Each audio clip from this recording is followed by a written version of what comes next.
DB generation WRX debuted in 2022, but some of the trim packages left enthusiasts scratching their heads a little bit. Luckily, Subaru has been incrementally improving things over the years, most notably with the TR last year, and this year with the TS. As always, I'm going to go through this WRX TS from the outside in, talk about what it's been like to live with for the past week, and talk about how it compares to some of the competition as well as the rest of the WRX lineup. Let's go ahead and take a look.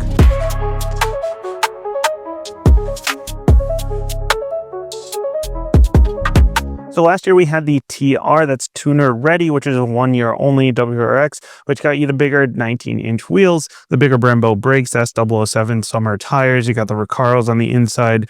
You got the tweaked suspension, all for about $41,000. And that one got me a lot more excited about this platform than the regular WRX did.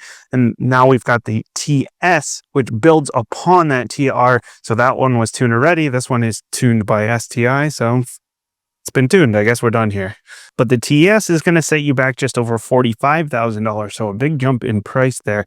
Also, I love that one of the letters in the acronym stands for another acronym. So I guess Subaru World Rally Experimental tuned by Subaru Technica International was a little bit too long of a name. I guess it is a little bit of a mouthful. Despite having STI in the name, we have a familiar FA24 Boxer engine. This is the same 4-cylinder with a turbocharger. It makes 271 horsepower, 258 pound-feet of torque, same numbers as the rest of the lineup, though the TS is a 3-pedal only variant. And it's got the same all-wheel drive system with the viscous coupling center locking diff as the rest of the manual WRXs. But unlike the rest of the manual lineup, this one gets adjustable suspension, and it's not exactly the same as the suspension on the GT. This one is tuned to be a little bit stiffer. Like the TR, the TS gets 19-inch wheels, beefed up Brembo brakes, 6-piston in the front, 2-piston in the back, and beefed up rotors all around, and Potenza S007 summer tires. And your calipers here are going to be bronze instead of the red in the TR. And since I'm in New England, my tester actually showed up on winters. But if you order this car, you're going to end up on those Potenza S007 summer tires. And while this satin gray does look quite nice, and I am not a bronze wheel kind of guy, it does feel like a missed opportunity here to have a Subaru in World Rally Blue without the option of a bronze wheel. And while all the other automakers are out there adding new shades of gray and sand color, Subaru has added a purple for this year. And while I know that the WRX in World Rally Blue is like the color for the WRX, but I still kind of wish they'd sent me a purple one. If you end up buying a purple one or you have one in your lot, send me a picture, find me on social media and tag me. I want to see that. Same if you powder coat your wheels with the bronze. For 2025, you got the red badges now on the front and back, and that goes for all WRXs, not just for the TS. The TS gets you the black mirror caps, black shark fin, and this sorry excuse for a spoiler. I'm sorry, but if you're going to use STI and spoiler in the same sentence, come on, the Honda boys got you beat. Lights all around are LEDs, that's front, fog, rear, and in the turn signals on the mirror caps. And the headlights are steering responsive, so they'll turn with you when you turn the steering wheel. Love that. And above the quad exhaust for those turbocharged Boxer noises, you have about 12.5 cubic feet of space, which is the worst of the sport compacts and hatches. But it's fine. It doesn't look too bad. Plus, you can always drop the seats down if you need a little more room. But there is no spare underneath here. Wish there was. Got to save that weight, I guess. More importantly, save cost. And nothing to grab here, so you got to touch the paint. Now, size-wise, overall, we're looking at about the same size as an Elantra N, which is about what you would expect the other sport compact in this class. It's going to be a little bit longer than the Civic Type R, a little bit longer than a GTI. A GR Corolla is like 10 inches shorter, but to be expected, those are hatchbacks. This one's a sedan, so it's got a little bit of extra length on it. The inside of the TS this is the nicest WRX I've ever been in. I know a lot of you are like, that's a pretty low bar, but honestly, it is pretty nice. You know, in this segment, you're going to see some hard plastic buttons here and hard plastics in the doors and stuff. But overall, you know, you got the leather wrapping, you got the ultra suede, you got these nice Recaros, you got the leather in the door, even this fake carbon fiber I'm kind of into just to break up the textures a little bit. But it is really a pretty decent interior. It's not a bad place to spend your time. And these Recaros are going to carry over from the TR. They're the same ones you get in the GT for 2025. The only way to get Recaros is in this TS. And they are pretty aggressive here, and you can't adjust the bolster, so you're definitely going to want to sit in these if you're not like super thin. They're not like Fiesta ST aggressive; those will destroy kidneys. But they're pretty aggressive. But I like them; they're comfortable, they're sporty, they fit you in good. If you're going to be taking it to the track, taking it autocrossing, you're definitely going to want these seats. You got Harman Kardon sound system, so you do get the upgraded sound system in this. That's 11 speakers versus the base 6-speaker sound system. You do get wireless Android Auto, wireless CarPlay. It does take a little bit of time for that to hook up every time you turn the car on, but it's a I'm definitely glad to have it. And the system overall like takes a little bit of time. There's a little bit of lag, but nice big screen. Everything's really easy to use. All the tiles are laid out well. You got your quick info up at the top, and then you can adjust all your car settings through here if you want to adjust your drive mode. Since I mentioned you do have the adjustable suspension in this, it also comes with different drive modes. And then EyeSight was added last year for manual transmission cars for 2024, so now you can adjust all those settings through here as well. You got the weather, you got your HVAC, all of that stuff. Your heated seats are down in here. There's no ventilated seats, but love to see the heated seats. No heated steering wheel either. These buttons are all laid out well as well. You even have adaptive cruise on here again, as EyeSight was added last year, so now you got adaptive cruise. You do have the fully digital gauge cluster now. The TS gets this, and the GT new for 2025. We got the little STI logo on there. Subaru, typically their icons and designs aren't super up with the times, but the cluster looks really nice. It's not super customizable, but you do have a few different layouts. You can put your map in there if you want, or you can just leave the big dials. I wish you had a big tack in the middle as an option, but that's pretty nitpicky.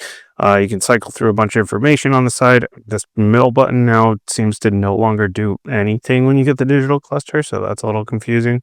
I mentioned the STI logo in there. You've also got the STI logo on the start stop button, where I'm surprised they didn't put the STI logo. I'm surprised they didn't do a standard short shifter kit with the STI short shifter in here. That would have been a pretty nice touch. But we still do have the manual handbrake. Manual transmission, of course, is the only way to get the TS. And the cup holders are nice and out of the way. This is always a problem with manuals for some reason, but you can see I can get through 6th. And even if I stick my elbows way out, cup holders are not in the way. You got no wireless charger, unfortunately. You do have a spot for your phone, but no wireless charger. I wish they had that. USB-A, USB-C. There's an aux, there's 12 volt. And you've got another 12 volt in there. A little bit of extra space. Sunroof delete on the TS. So if you're taking this to the track, taking an autocrossing, you got a little bit more headroom. They said it was for weight reduction. So I guess it is also for weight reduction, but it seems more like if you're taking this to the track, then get a little bit of extra space. Power adjustable seats. I mentioned they're heated, no memory or anything. A little bit of space in the door card, but overall front really nice. No auto dimming here, but not the end of the world there. Blue all around, so the TR got the red leatherette with the red stitching all over. The TS gets blue, and I think it's really well done. They didn't overdo it. I think the Type R is like too much red on the inside. With this, the Z car is like too much red, too much blue in the interior. This one, I think they did a good job with kind of limiting it and making it really look nice with the black. Back seat's not too shabby here, 36.5 inches of legroom. I'm only 5'7", so I got tons of space sitting here behind myself. If you are on the taller side, the Elantra N is going to give you a lot more space. The Civic Type R is going to be somewhere in between, but definitely a lot more space than you get here in the WRX. But in me at 5'7", I've got tons of space. I've got front-facing seats, child seats in here, no problem. If you got rear-facing seats, that's another one. You might want to think about moving up into something a little bit bigger, but hopefully you can fit those behind the passenger seat without cramming their knees in up against the dash too much. I don't know why I just started noticing this in a lot of cars now, but the child seat anchors back there, a World Rally Blue child seat anchor, so those match the exterior of the car. If you're hoping for the TS to drive like an STI, you're probably not going to be super happy with it.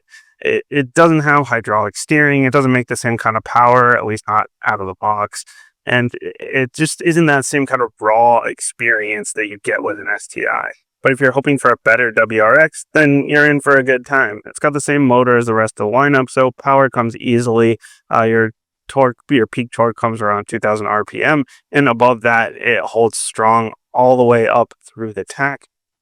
I do wish that the gearing was a little bit shorter just for those spirited drives, but I guess it makes the daily drive a little bit easier, but it would be nice to have a little bit shorter gearing when you really want to push it. Pedals are spaced well for heel towing, and the clutch feel isn't too shabby. It's a little bit lighter than I remember, but it's got some spring to it, and it's pretty easy to grab your gears. The gearbox, as I mentioned before, I do kind of wish I had a short shifter, maybe a little bit more resistance, but those things are fixable, and they're pretty nitpicky, and it still does have a pretty satisfying mechanical little clink, clink, clink as you go up through the gears or down. The steering is fine. It's got better feel than the VA generation, definitely. It's not quite as buttoned up as the Type R. And you can adjust the steering settings through your infotainment over here. It does weight up a little bit when you put it in the sport mode, but it's not a hugely noticeable difference. But it's still very confident overall. It weights up more as you speed up. It's just not like that super dialed in, buttoned up kind of feel that you get with the Type R. All that's well and good, but where the TS sets itself apart is in the brakes, which have always been sort of a weak spot for the WRX, and that's fixed in spades here with the Brembo brakes, and B, the suspension. Now, the regular WRX does ride pretty well, the VB generation. It rides nicely for a WRX. This one rides nicely, just period. And having the ability to swap between different modes means a nice easy ride to and from work on the highway, and dialed in on those back roads and spirited drives. The turn in, the body control, excellent. This clearly outhandles the rest of the WRX lineup. It is the most buttoned up WRX yet. When it comes to the daily drive, it's quite comfortable. As I mentioned, the ride quality is surprisingly good. As of 2024, Subaru has added EyeSight, their safety suite, to their manual cars. They've also fixed the turn signals. It's still a bit on the loud side. There's not a whole lot of sound insulation going on. I am on winter tires, which is just making things worse. But hey, still definitely better than the VA. So at the end of the day, this is clearly hands down the best WRX in the lineup. It handles well, it rides nicely, it's got decent features, and you still get 3 pedals. But you are paying for it. $45K is a lot of money. It's $4,000 more than the TR, which still gets you great brakes, great suspension tuning, though not the adjustable suspension, and the Recaro seats. Now, the adjustable suspension is nicer, it rides better, and you could dial it in a little bit better, but $4,000 is a lot, and now you're up against the Civic Type R in terms of pricing, which is a very dialed-in car. It doesn't ride nearly as nice, but you do get a little bit more space both in the back seat and in the hatch. Front-wheel drive, but still drives very nicely even for a front-wheel drive car. You're up against the GR Corolla, which has that cool trick all-wheel drive system and also gets you the hatch, though that one does lose a lot of space and it doesn't ride as well. The Civic Type R doesn't ride as well as this either, unless you swap in the Integra Type S module. Then there's the Elantra N, $10,000 cheaper, which gets you nice seats, adjustable suspension, pretty decent gearbox, at least on par with this one. A little more resistance though, which I like. That one is front wheel drive as well. That is part of the playfulness of that one, just a little bit. It does understeer a little more. It doesn't drive as buttoned up as the Type R or as buttoned up as this. Stock for stock though, if you want something that is all-wheel drive, you can daily drive, you can take it to autocross, you're not going to modify it too much. I mean, you could modify it you could tune it for power, I guess. Just you're not going to mess with the suspension at least. Then you're definitely going to want to test this one out. The regular WRX, or at least the limited and the premium, since the base is now gone for 2025, don't really get me all that excited. But the TR and the TS, these I'm much more excited about. These are cars that I would actually consider a lot more than the regular WRX. But as always, it comes down to your priorities, what's important for you. As always, let me know what you think down in the comments of the WRX TS, how you think it compares to the competition, how you think it compares to the TR. And as always, thanks for watching, and I'll see you next time.